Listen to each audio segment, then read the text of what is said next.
GM is fighting hard to keep and in fact expand key tax incentives, but looming layoffs and plant closures could make their plan harder. 7 Action News reporter Naya Harden is live at the GM Warren transmission plant this morning. It is expected to be one of 5 in North America to close. Naya.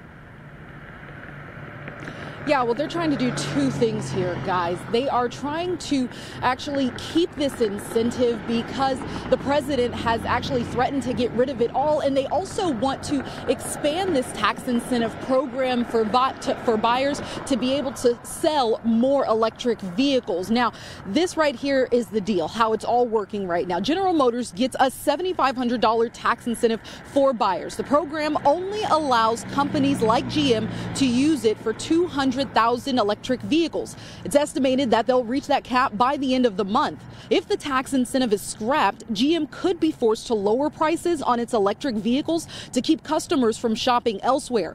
The only way they would be able to keep that incentive would be for Congress to change the cap. But will they?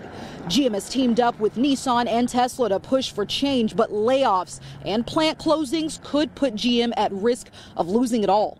GM has faced major backlash from President Trump and other Republicans who think the credit is just a waste of taxpayer money. And they're not alone. General Motors workers have also had enough. They met last weekend discussing the upcoming closures and how they plan to take action.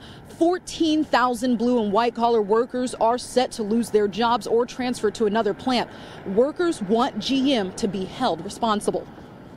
But I do think that there's this growing awareness among the general public in Michigan that we really need to revisit how we are treating our corporations. While I support job creation, if we're not holding them accountable to really follow through on their promise of maintaining those jobs, that's a huge problem.